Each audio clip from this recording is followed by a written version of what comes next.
hidup yang satu ini ada di mana-mana, baik dari udara yang biasa kita hirup, di tanah, ataupun di dalam tubuh kita. Mungkin di antara kita ada yang menyangka bahwa bakteri merupakan makhluk hidup yang menyeramkan dan membahayakan. Tetapi sebenarnya bakteri menguntungkan bagi manusia dan makhluk hidup lain loh. Mereka membantu membusukkan bangkai dan juga menghasilkan makanan dan minuman. Penasaran mengenai materi, struktur, dan fungsi bakteri? Tonton sampai akhir ya.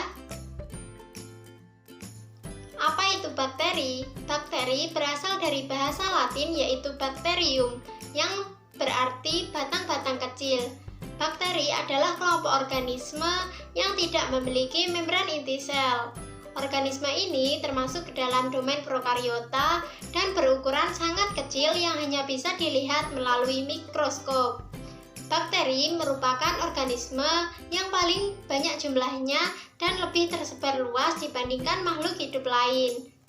Bakteri juga ada yang hidup di darat, lautan, atau pada tempat yang ekstrim. Bakteri ada juga yang merugikan, tetapi ada juga yang menguntungkan. Bakteri memiliki ciri-ciri sebagai berikut. Yang pertama, bakteri merupakan organisme multiseluler, artinya yaitu organisme yang hanya terdiri atas satu sel saja. Yang kedua, bakteri termasuk domain prokariotik, artinya tidak memiliki membran inti sel. Dan yang ketiga, pada umumnya bakteri tidak memiliki klorofil. Dan yang keempat, yaitu bakteri memiliki ukuran tubuh yang bervariasi antara 0,1 sampai dengan ratusan mikron. Umumnya memiliki ukuran rata-rata 1 sampai dengan 5 mikron. Yang kelima yaitu bakteri hidup bebas atau parasit. Dan yang keenam yaitu bakteri yang hidup di lingkungan ekstrim seperti pada mata air panas, kawah atau gambut, dinding selnya tidak mengandung peptidoglikan. Yang ketujuh, yang hidupnya kosmoplit di berbagai lingkungan, dinding selnya mengandung peptidoglikan. Struktur bakteri terbagi menjadi dua, yaitu struktur dasar dan struktur tambahan. Struktur dasar dimiliki oleh hampir semua jenis bakteri, meliputi dinding sel, membran plasma, dan sitoplasma. Sedangkan struktur tambahan dimiliki oleh jenis bakteri tertentu, misalnya kapsul, flagellum, pilus, fimria, klorosom, vakuolagas, dan endospora. Struktur dasar sel bakteri. Sel bakteri terdiri atas dinding sel. Dinding sel tersusun dari peptidoglikan, yaitu gabungan protein dan polisakarida. Ketebalan dari peptidoglikan membagi bakteri menjadi bakteri gram positif bila peptidoglikan tebal dan bakteri gram negatif bila peptidoglikannya tipis. Selanjutnya ada membran plasma. Membran plasma adalah membran yang menyelubungi sitoplasma, tersusun atas lapisan fosfolipid dan protein. Sedangkan sitoplasma adalah cairan sel. Ribosom adalah organel sel yang tersebar dalam sitoplasma, tersusun atas protein dan RNA. Dan yang terakhir yaitu granula penyimpanan, karena bakteri menyimpan cadangan makanan yang dibutuhkan.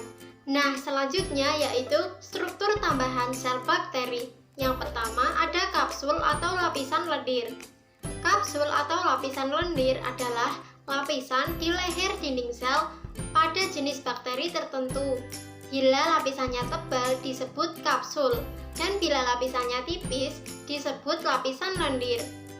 Kapsul dan lapisan lendir tersusun atas polisakarida dan air.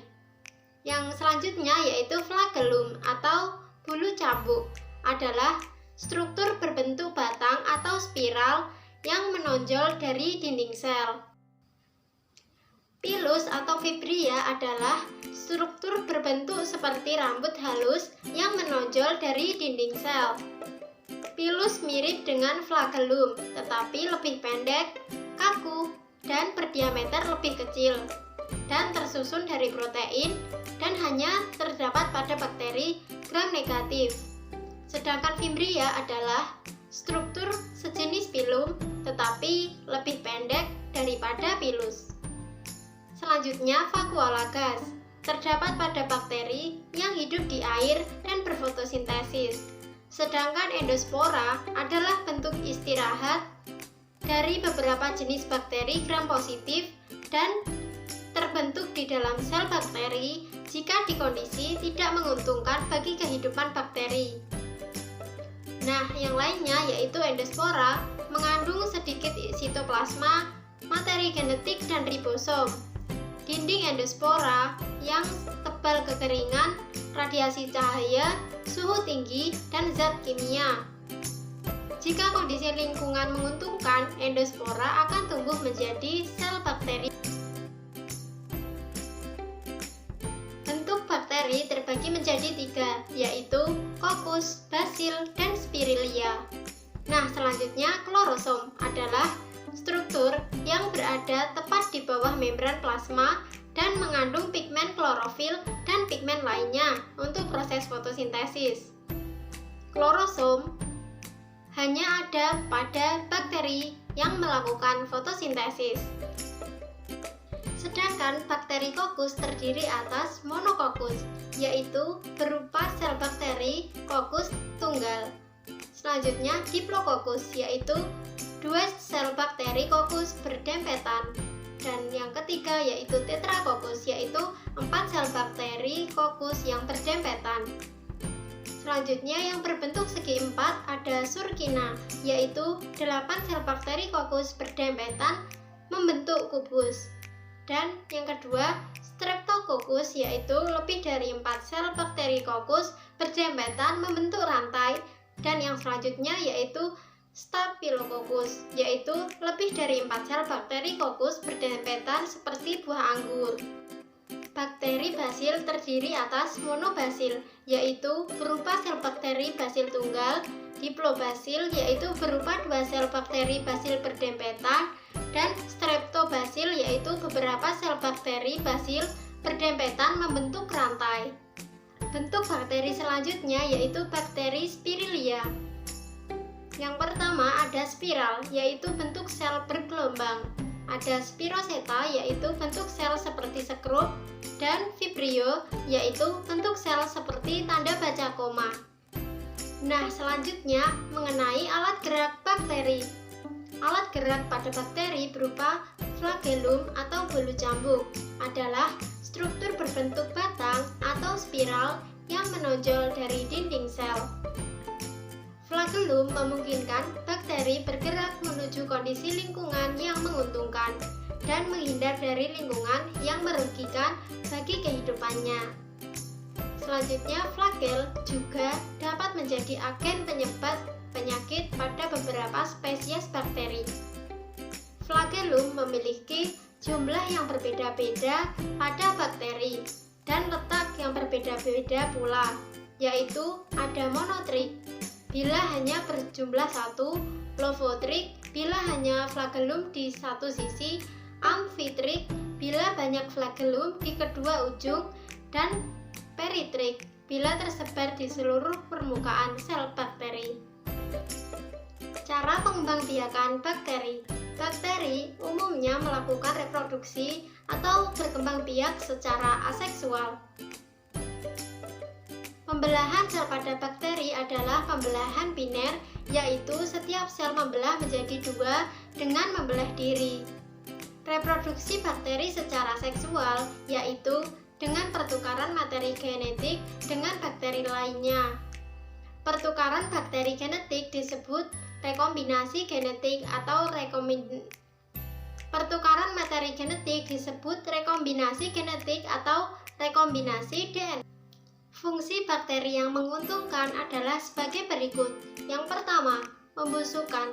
Contohnya, Escherichia coli.